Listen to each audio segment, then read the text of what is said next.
സൂര്യ ടിവിയുടെ എല്ലാ പ്രിയപ്പെട്ട പ്രേക്ഷകർക്കും ഞങ്ങളുടെ ഹൃദയം നിറഞ്ഞ ക്രിസ്മസ് ആശംസകൾ. ഇന്ന് നമ്മൾ ഈ വർഷത്തെ ക്രിസ്മസ് വിശേഷങ്ങൾ പങ്കുവയ്ക്കാൻ നമ്മളോടൊപ്പം ഒരു സ്പെഷ്യൽ ഗസ്റ്റ് ഉണ്ട്. നമ്മൾ അങ്ങോട്ടാണ് പോകാൻ പോകുന്നത്. ഹേമന്ത്, നമുക്ക് ആ സസ്പെൻസ് ഇപ്പൊ പൊളിക്കണ്ട, നമുക്കൊരു ക്ലൂ കൊടുക്കാം. ഓക്കെ. ഈ വർഷം മലയാള സിനിമയുടെ ഗോൾഡൻ ഹീറോ എന്ന് തന്നെ പുള്ളിക്കാരനെ വിശേഷിപ്പിക്കണം. നമുക്ക് അങ്ങോട്ട് പോവാം, പുള്ളിക്കാരനെ കാണാം, ഫാമിലിയെ കാണാം, വിശേഷങ്ങളൊക്കെ പങ്കുവെക്കാം, അടിച്ചു പൊളിക്കാം. Okay, start ചെയ്യാല്ലേ?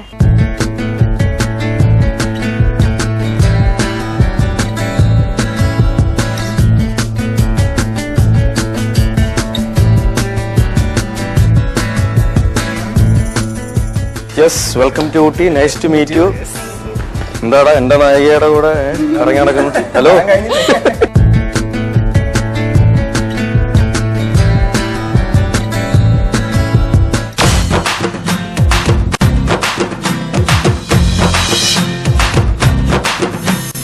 ഇപ്പോൾ പ്രേക്ഷകർക്ക് എല്ലാവർക്കും മനസ്സിലായി കാണും, നമ്മൾ ഇത്തവണ ക്രിസ്മസ് ആഘോഷിക്കുന്നത് അല്ലെങ്കിൽ ക്രിസ്മസ് വിശേഷങ്ങൾ പങ്കിടുന്നത് നമ്മുടെ എല്ലാം പ്രിയപ്പെട്ട സ്വന്തം ചാക്കോച്ചന്റെ ഒപ്പമാണ്. ചാക്കോച്ചന്റെ നമ്മളോടൊപ്പം ഇവിടെ ഇരിക്കുന്നുണ്ട്. ചാക്കോച്ചൻ ആകെ ടയർഡാണ്, വീടൊക്കെ ഒരുക്കി കണ്ടാൽ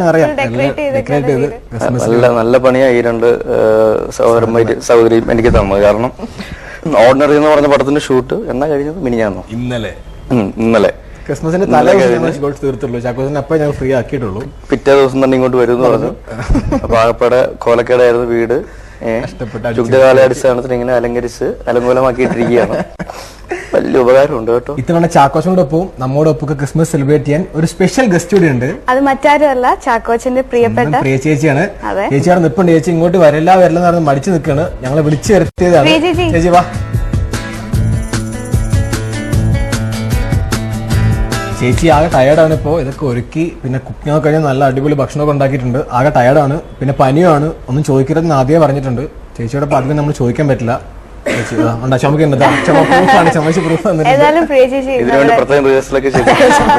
നമ്മളിപ്പോ ആലപ്പുഴ ചാക്കോച്ചന്റെ തറവാട്ടിലാണ് ഉള്ളത്. അപ്പൊ ചേച്ചി എറണാകുളത്ത് ഫ്ലാറ്റിലും ഡെക്കറേറ്റ് ചെയ്തിട്ടുണ്ട്, എവിടെയും ഡെക്കറേറ്റ് ചെയ്തിട്ടുണ്ട്. ചേച്ചി ആകെ ടയർഡാണ്. ഇപ്പോൾ കുറച്ച് വിഷയങ്ങളൊക്കെ പറ ചെറുതായിട്ടൊക്കെ. ചേച്ചി തന്നെയാണ് ഡെക്കറേറ്റ് ചെയ്യുന്ന ഇതൊക്കെ പർച്ചേസ്. ഒന്ന് ചാക്കോച്ചൻ പറ, ചാക്കോച്ചൻ ഡെക്കറേഷൻ ഒരു പ്രത്യേകത എന്താന്ന് വെച്ചാല്, ഇപ്പം ഹേമന്തിന്റെ അടുത്ത് പറയാണ് മോനായിരിക്കുന്ന ചാക്ക് ജസ്റ്റ് ഒന്ന് എടുത്തോണ്ട് വരൂ എന്ന് പറഞ്ഞാൽ നമ്മൾ വിചാരിക്കുമ്പോ എളുപ്പം പണിയാണ്. പക്ഷെ ഒരു 10-25 കിലോയുടെ ചാക്കായിരിക്കും നിന്നെ കൊണ്ട് എടുപ്പിക്കുന്നത്. പക്ഷെ നീ അത് പുള്ളിക്കാരെ പറയുന്നത് കേൾക്കുമ്പോ വളരെ ലൈറ്റ് ആയിട്ട് എടുക്കുന്ന ഒരു സാധനമാണ്. സിമ്പിൾ ആണ്, ഭയങ്കര ഈസി ആയിട്ടൊക്കെ തോന്നും. അതേപോലെയാണ് ക്രിസ്മസ് ആകുമ്പോ എന്റെ ഒരു അവസ്ഥയൊക്കെ. ചാക്കോച്ചോ അത് എടുക്കൂ, ഇത് എടുക്കൂ, അത് ചെയ്യൂ, ഇത് ചെയ്യൂ എന്ന് പറയുമ്പോ നന്നായിട്ടുണ്ട്, അടിപൊളിയായിട്ടുണ്ട് പറയുമ്പോ നമ്മളും ഭയങ്കര ഇൻവോൾവ് ആയിട്ട്. പക്ഷെ എന്റെ ജീവിതത്തിൽ ഇത്രയും സിനിമ ഷൂട്ടിങ്ങിനോ അല്ലെങ്കിൽ പഠിക്കുന്ന സമയത്തോ പോലും, ഈവൻ കളിക്കുമ്പോ പോലും ഞാൻ ഇത്രയും ടയർഡായിട്ട് കഷ്ടപ്പെട്ടിട്ടില്ല. പക്ഷെ അതിന്റെ ഒരു സുഖമുണ്ട്. കാരണം നമ്മള് പക്ഷെ പറയാതിരിക്കാൻ പറ്റില്ല, വീടിന്റെ ഓരോ കോർണറും വളരെ മനോഹരമായിട്ടാണ് ഡെക്കറേറ്റ് ചെയ്തേക്കുന്നത്. നമ്മൾ കയറി വരുമ്പോ ഒരു വലിയ സാന്റ, പിന്നെ ക്രിസ്മസ് എന്താ പറയാ പുൽക്കൂട്, ട്രീ എല്ലാം ഉണ്ട് ഇവിടെ.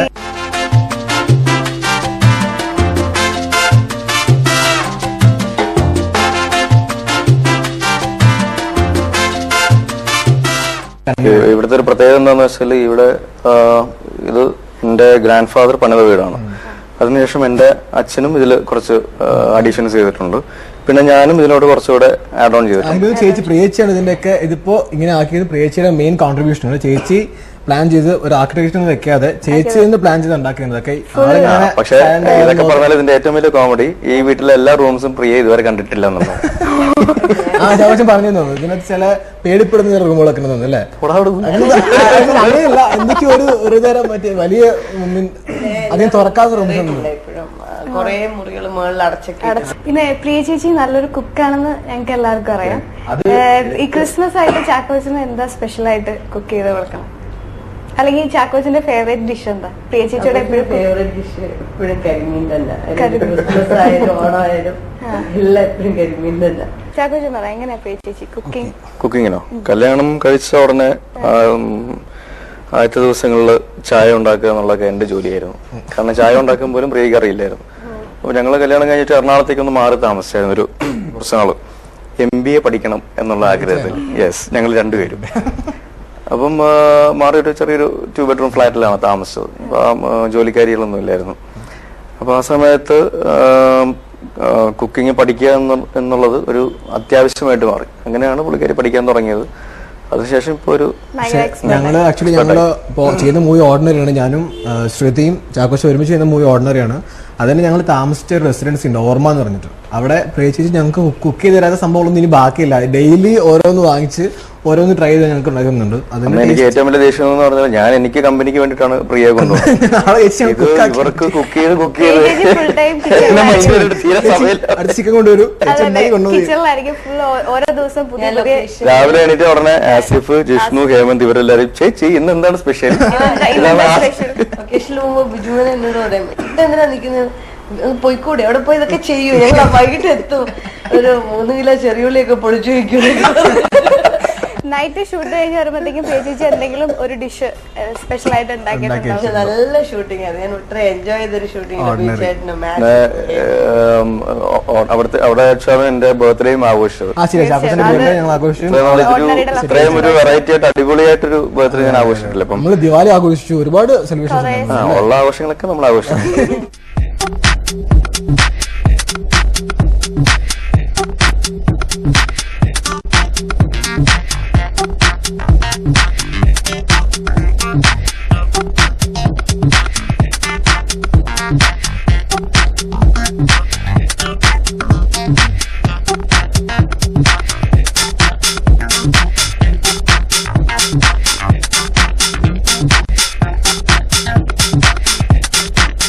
ചാക്കോശ, ഇത്തവണത്തെ ക്രിസ്മസ് ആഘോഷിക്കുന്നതിന്റെ വിശേഷങ്ങളൊക്കെ പ്രേക്ഷകരായിട്ട് പങ്കുവയ്ക്കും. ഇല്ല, ഇത്തവണത്തെ ക്രിസ്മസ് ഈ പറഞ്ഞ ആലപ്പുഴ വീട്ടിൽ തന്നെയാണ്. എനിക്കൊന്നൊരു 2-3 കൊല്ലത്തിന് ശേഷമാണ് ആലപ്പുഴ വീട്ടിൽ ക്രിസ്മസ് ആഘോഷിക്കാനായിട്ട് സാധിക്കുന്നത്.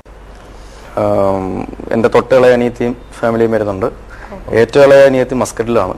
അവള് ഭയങ്കര മിസ്സിംഗ് ആണ്. ഇപ്പം വീട് ചെറുതായിട്ട് ഈയിടയ്ക്ക് ഒന്ന് പുതുക്കി പണിതിട്ടുണ്ടായിരുന്നു.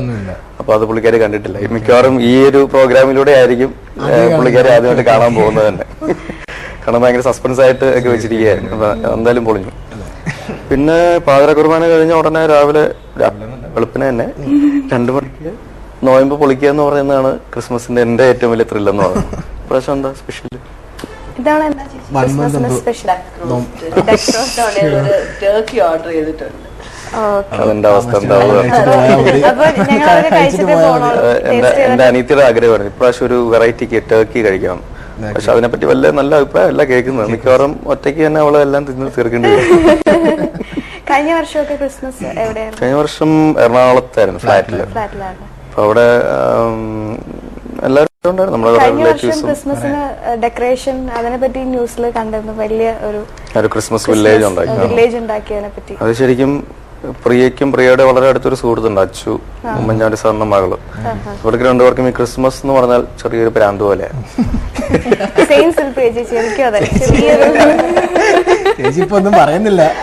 ക്രിസ്മസിന് മാത്രം ഇവര് ഇത്ര ഭയങ്കരമായിട്ട് ഡെക്കറേഷൻസും കാര്യങ്ങളൊക്കെ ആയിട്ട് ഓടി നടന്ന് അവിടെ ഇവിടെയൊക്കെ പോയി ചെറിയ ഞുണുക്ക് സാധനങ്ങളൊക്കെ മേടിച്ച് കംപ്ലീറ്റ് ഡെക്കറേഷനും കാര്യങ്ങളൊക്കെ ചെയ്തു അലങ്കരിച്ച് ഈ പറഞ്ഞ ക്രിസ്മസ് വില്ലേജ് എന്ന് പറയുന്ന ഒരു വലിയ രീതിയിൽ എനിക്ക് നല്ല പണി തന്നൊരു സംഭവമാണ്. കാരണം ഷൂട്ടിംഗ് കഴിഞ്ഞിട്ട് ഞാൻ രാത്രി വീട്ടിലെത്തി കഴിയുമ്പോൾ പുള്ളിക്കാർ ഇത്രയും വലിയൊരു തെർമോകോൾ ബ്ലോക്ക് കൊണ്ടുതരും. വെട്ടു മുറിക്കൂ, ഇത് മലയുടെ ഷേപ്പാണ്, തുറന്നു ഉണ്ടാക്കും പറഞ്ഞ് ഷൂട്ടിംഗ് കഴിഞ്ഞ് രാത്രി തിരിച്ചു വരുമ്പോ എന്റെ പണി ഒരു കത്തി എടുത്ത് ഇങ്ങനെ ചുരണ്ടിക്കൊണ്ടിരിക്കും. എന്നിട്ട് അതെല്ലാം കഴിയുമ്പോൾ ഞാനൊരു മഞ്ഞു മനുഷ്യനെ പോലെ ഇരിക്കും, തെർമോക്കോൾ കംപ്ലീറ്റ് ദേഹത്തൊക്കെ ആയിട്ട്. പക്ഷെ അത് രസമായിരുന്നു. കഴിഞ്ഞ വർഷം ഈ പറയുന്ന പോലെ ഫ്ലാറ്റില് ഒരു നല്ലൊരു ക്രിസ്മസ് വില്ലേജും പിന്നെ നമ്മുടെ റിലേറ്റീവ്സും എല്ലാവരും ഉണ്ടായിരുന്നു. അമ്മയും ഏറ്റവും ഇളയ അനിയത്തി അന്നുണ്ടായിരുന്നു. അവിടെയൊക്കെ വന്നിട്ട് കുറെ ഡാൻസും ബഹളങ്ങളും കാര്യങ്ങളൊക്കെ ഉണ്ടായിരുന്നു. ചാക്കോച്ചനും ഹേമന്തും ചെയ്യുന്ന സെക്കൻഡ് മൂവിയാണ് ഓർഡിനറി. ഇപ്പൊ 2 മൂവിയാണ് ഒരുമിച്ച് ചെയ്യുന്ന second movie ordinary. First movie doctor love. ശരിക്കും പറഞ്ഞാൽ ചാക്കോച്ചനെ ആദ്യം കാണുന്നതിന് മുമ്പ് എനിക്ക് ചാക്കോച്ചനോട് ഭയങ്കര ദേഷ്യമായിരുന്നു. ദേഷ്യമായിരുന്നു കാരണം അങ്ങനെയല്ല.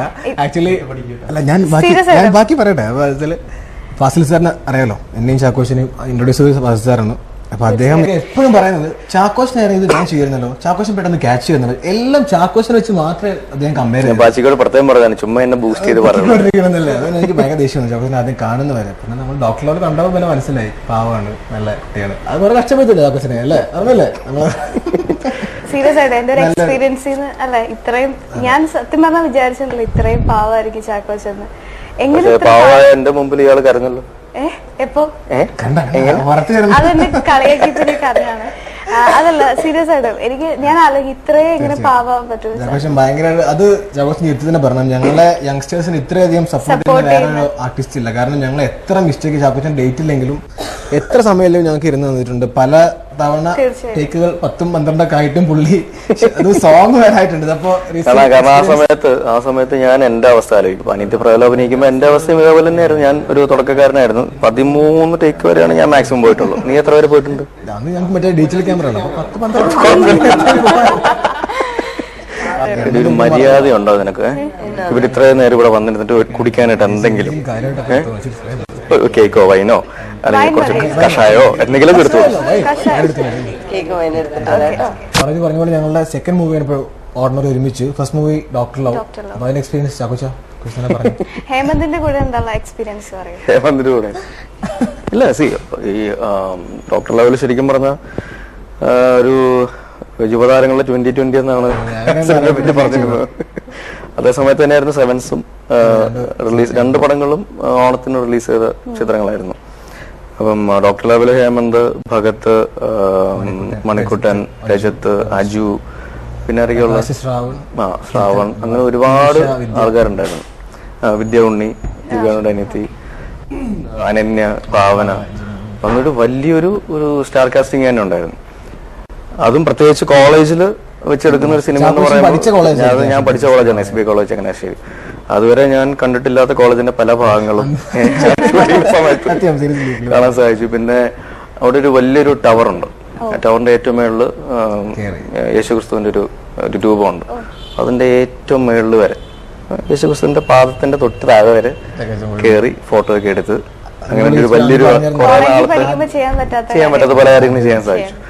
പിന്നെ ജോളിയായിരുന്നു. ഈ പറഞ്ഞ പോലെ പാട്ടും ബഹളവും രസങ്ങളും, ക്യാരംസ് കളി, കാർഡ്സ് കളി, ക്ലബ്ബായിരുന്നു. കളിക്കാത്ത കളിയൊന്നും ഇല്ല. വൈകിട്ട് ക്രിക്കറ്റ്, ഫുട്ബോൾ മുതൽ എല്ലാ കളിയും ഞങ്ങൾ കളിച്ചിരുന്നു. പിന്നെ എനിക്ക് ഇടയ്ക്ക് ബോറടിക്കുമ്പോൾ ഞാൻ ബുദ്ധിപരമായിട്ടുള്ള ചെസ് കളി, അതെ ചെസ് കളിക്കാൻ പറഞ്ഞു. ഇവൻ ചെസ്സിന് വരെ നിര 3 നിരയൊക്കെ ഇല്ലേ, അതൊക്കെ കളിക്കാൻ അറിയുള്ളൂ. ഞാൻ പഠിപ്പിച്ചു കൊടുക്കേണ്ടി വന്നു. ഈ വർഷത്തെ പറ്റി പറയുകയാണെങ്കിൽ തീർച്ചയായിട്ടും എനിക്ക് ഏറ്റവും കൂടുതൽ സന്തോഷം തന്നൊരു വർഷമാണ്. കാരണം സിനിമയിൽ വന്നതിന് ശേഷം ആദ്യമായിട്ടാണ് ഞാൻ ഒരു വർഷം എന്റെ 8 സിനിമകൾ റിലീസ് ചെയ്യുന്നത്. ഇതുവരെ ജീവിതത്തിൽ എങ്ങനെ 8 സിനിമകളില് 6 സിനിമകളും 50 ദിവസത്തിന് മേളിൽ ഓടിയ സിനിമകളാണ്. അപ്പൊ അത് തീർച്ചയായിട്ടും ഒരുപാട് നന്ദിയുണ്ട്. ശരിക്കും ഈ ഒരു ക്രിസ്മസ് എന്ന് പറയുന്നത് പ്രേക്ഷകർ എനിക്ക് തന്നിട്ടുള്ള ഏറ്റവും വലിയ ക്രിസ്മസ് സമ്മാനം എന്ന് പറയുന്നത് ഈ ചിത്രങ്ങളുടെ വിജയങ്ങളാണ്. അപ്പൊ അത് അടുത്ത വർഷവും ഈ പറയുന്ന പോലെ എല്ലാവരും ഉണ്ട്. ഈ വർഷം ഒരു എനിക്കൊന്ന് ഹീറോയേക്കാൾ ഉപരി നല്ല റോൾസ് ചെയ്യാൻ പ്ലാൻ ചെയ്യുന്നു. നല്ല റോൾ ഈ പറയുന്ന പോലെ ഹീറോ ക്യാരക്ടേഴ്സ് മാത്രം ചെയ്ത് ഒതുങ്ങി നിൽക്കാതെ പല ടൈപ്പ് ക്യാരക്ടേഴ്സ് ചെയ്യാനായിട്ട് സാധിച്ചു എന്നുള്ളതാണ് വേറൊരു ആക്ടർ എന്നുള്ള നിലയ്ക്ക് എനിക്ക് കിട്ടിയ ഏറ്റവും വലിയൊരു അംഗീകാരവും ഭാഗ്യവും എന്ന് പറയുന്നത്. പറയുന്ന പോലെ സീനിയേഴ്സ് ആണെങ്കിലും, ട്രാഫിക് ആണെങ്കിലും, ഡോക്ടർ ലവ്, സെവൻസ്, 3 കിങ്സ്, അങ്ങനത്തെ എല്ലാ സിനിമകളിലും ഈ പറയുന്ന പോലെ വെറൈറ്റി ആയിട്ടുള്ള ക്യാരക്ടേഴ്സ് ചെയ്യാനായിട്ട് സാധിക്കുന്നു. അത് പടങ്ങൾ വിജയിക്കുന്നു എന്ന് പറയുമ്പോൾ തീർച്ചയായിട്ടും വലിയ അംഗീകാരവും ഭാഗ്യവും ഈശ്വരാനുഗ്രഹവും തന്നെയാണത്. അടുത്ത വർഷവും ഇനിയുള്ള കുറച്ചധികം വർഷങ്ങൾ ഇങ്ങനെ തന്നെ പോട്ടെ. ഇപ്പൊ ക്രിസ്മസ് കഴിഞ്ഞ ന്യൂ ഇയർ വരാണ്. അപ്പൊ നെക്സ്റ്റ് ഇയറിലെ പ്രതീക്ഷകൾ എന്തൊക്കെയാണ്? ശരിക്കും ക്രിസ്മസിന് മിസ്സായ ഒരു റിലീസാകപ്പെടാതെ മിസ്സായി പോയ ഒരു ചിത്രമാണ് സ്പാനിഷ് മസാല. ഭയങ്കര പ്രതീക്ഷയുള്ള ഒരു ചിത്രമാണ്. പറയുന്ന പോലെ പാലുണ്ണിയിലൂടെ, എൽസമ്മയിലെ പാലുണ്ണിയിലൂടെ ലാലു എനിക്ക് തന്നൊരു ഇമേജ് ഉണ്ട്. ഒരു ഇമേജ് ബ്രേക്ക് ചെയ്ത ഒരു ക്യാരക്ടറാണത്. അതേപോലെ തന്നെ ആയിരിക്കാം സ്പാനിഷ് മസാലയിലെ രാഹുൽ എന്ന് പറയുന്ന ക്യാരക്ടറും. ഞാൻ ഇതുവരെ ചെയ്തിട്ടുള്ളതിൽ നിന്നും വളരെ വ്യത്യസ്തത ഉണ്ടെന്ന്, സ്റ്റൈലൈസ്ഡ് ആയിട്ടുള്ള ഒരു ക്യാരക്ടറൈസേഷൻ ഇതിലുണ്ട്.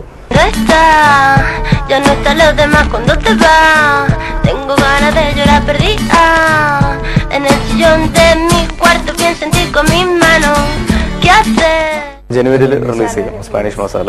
ദിലീപ്, ലാലു, പിന്നെ ബെന്നി ചേട്ടൻ, പിന്നെ നൌഷാദ്, വിദ്യാസാഗർ, ഒരു ലബിയന്ന എന്നുള്ളൊരു നായികയാണ് പുള്ളിക്കാരി. വളരെ കമ്മ്യൂണിക്കേഷൻ പ്രോബ്ലംസ് ഒന്നും ഇല്ലാതെ. കാരണം ഞാൻ ഇതിനു മുമ്പ് വിയന്നയിൽ 2 പടങ്ങൾ ഷൂട്ട് ചെയ്തിരുന്നു, മഴവില്ലും സ്വപ്നക്കൂടും. അപ്പൊ ആ സമയത്ത് അത്യാവശ്യം ചെറിയ ചെറിയ ജർമ്മൻ ഭാഷകളൊക്കെ അറിയാവുന്നുണ്ട്, കുറച്ചൊക്കെ പിടിച്ചിരിക്കാൻ പറ്റും. ആദ്യം തന്നെ ഞാൻ ഈ ലിബഡി എന്ന് പറഞ്ഞു, ഐ ലവ് യു. എന്റെ ഭാര്യ എപ്പോഴും ശരി. അപ്പൊ അതുകൊണ്ട് അതുകൊണ്ട് തന്നെ നമ്മൾ ആദ്യം തന്നെ നമ്മൾ ആ ഒരു ഐസ് ബ്രേക്ക് ചെയ്ത് വളരെ കോർഡിയലായിട്ട് ഫ്രണ്ട്ലി ആയിട്ട് നീങ്ങാനായിട്ട് സഹായിച്ചു. പിന്നെ അതിനുശേഷം ഓർഡിനറി, അതിലും പുതിയൊരു നായികയാണ്.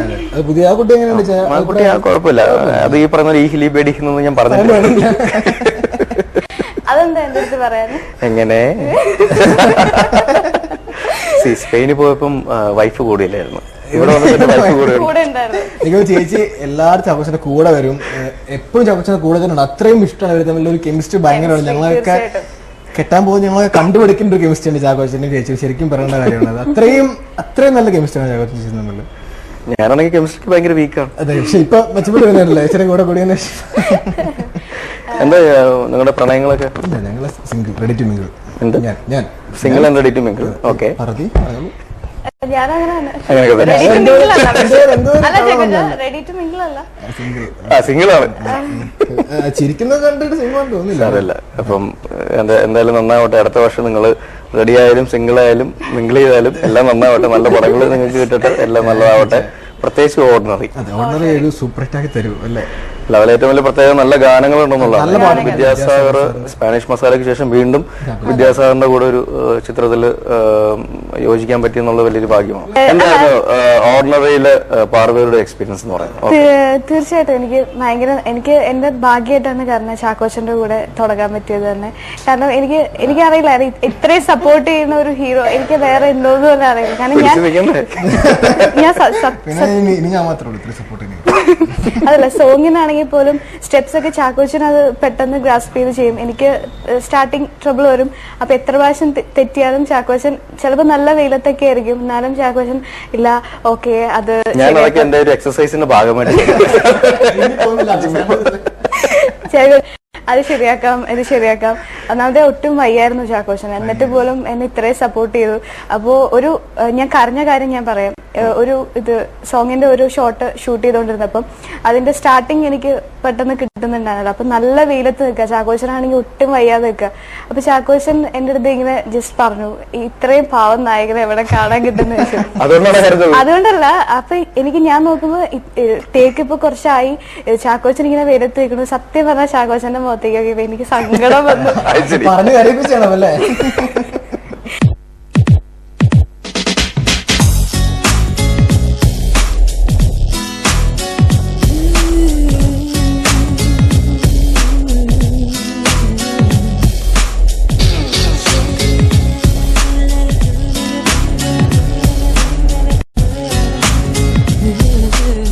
ചാക്കോച്ചന്റെ 2012 വർഷം സ്റ്റാർട്ട് ചെയ്യുന്ന ഫസ്റ്റ് മൂവി മല്ലു സിംഗ്സ്, പുള്ളിക്കാരന്റെ 50ാമത്തെ പടമാണ്. അപ്പൊ അതിനെ കുറിച്ച് 49 പടങ്ങളുടെ 15 പടമായിരുന്നു.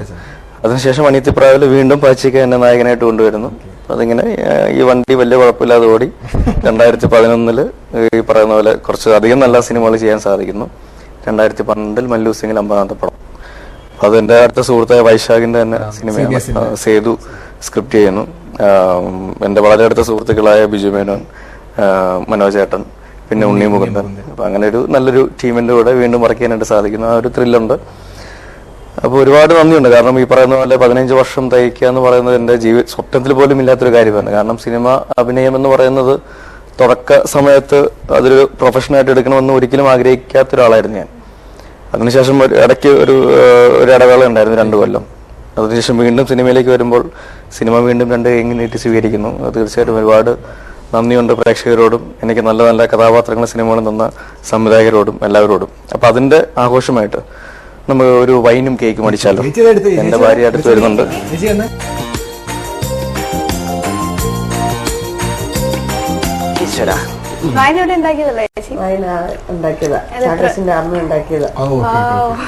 അതിന്റെ അകത്തുണ്ട്, അടി പുറത്തോട്ട് വരാത്തന്നെ അകത്തുണ്ട്, ബിസിയാണ്. അപ്പൊ ചേച്ചി കേക്കിനെ കുറിച്ച് ചെറുതായിട്ട്. കേക്കിനെ കുറിച്ച് ഞാൻ കേക്ക് ഒന്നും ഉണ്ടാക്കത്തില്ല. എന്റെ സങ്കല്പത്തില് കേക്ക് ഞാൻ ശരിക്കും പറഞ്ഞാൽ ചെറുപ്പത്തിലൊക്കെ മേടിക്കുന്ന കടയിൽ നിന്ന് മാത്രം മേടിക്കാൻ പറ്റുന്ന ഒരു സാധനമാണ്. അവന്യൂലെ താങ്ക് യു. അവന്യൂലെ ഷെഫ് ജോഷുവായും അൻതായിസക് എന്ന് പറയുന്നൊരു ചേച്ചിയാണ് എന്നെ കേക്ക് പഠിപ്പിച്ചത് മൊത്തം. അപ്പൊ ഷെഫ് എന്നോട് അത് ഇതൊക്കെ ഇടയ്ക്ക് ഡൗട്ട് ക്ലിയർ ചെയ്യും. ഷെഫിനൊരു കേക്ക് തിരിച്ചുണ്ടാക്കി കൊടുക്കാൻ പോവാ. അഹങ്കാരിയായി. സീരിയസ്ലി നല്ല കേക്കാണോ? അടിപൊളി സൂപ്പർ കേക്ക്. അപ്പൊ ഇതൊക്കെ പോട്ടെ, ഇനി നിങ്ങൾ എന്നാണ് ഞങ്ങൾക്കൊരു ട്രീറ്റ് തരുന്നത്? ഇങ്ങോട്ടല്ലേ തരേണ്ടത് എപ്പോഴും, അതല്ല നമ്മൾ സീനിയേഴ്സ് ഇങ്ങോട്ടല്ലേ എപ്പോഴും ട്രീറ്റ് ചെയ്യുന്നത്. എങ്ങനെ? അതാണ്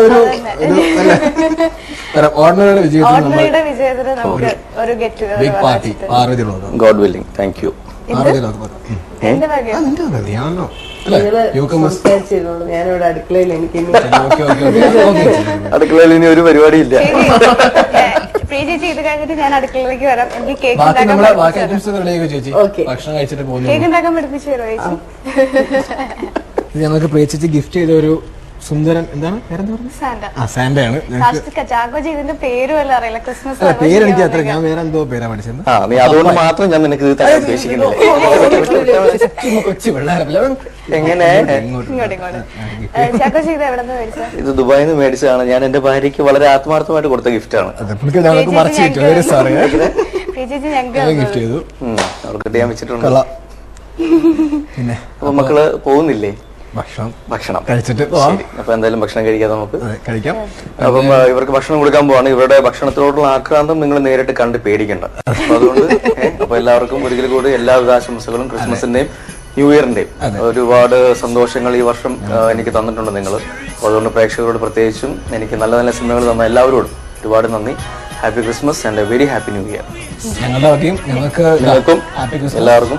ഓർഡിനറി എന്ന പടം ഒരു എക്സ്ട്രാ ഓർഡിനറി പടമായിട്ട് മാറട്ടെ എല്ലാ രീതിയിലും, എല്ലാ അർത്ഥത്തിലും. അപ്പൊ ഞങ്ങൾക്കും ഇത്രയും നല്ലൊരു ഹാപ്പി മൊമെന്റ്സ് ഞങ്ങൾക്ക് ഇത്തവണത്തെ ക്രിസ്മസ് ഒരിക്കലും മറക്കാൻ പറ്റില്ല.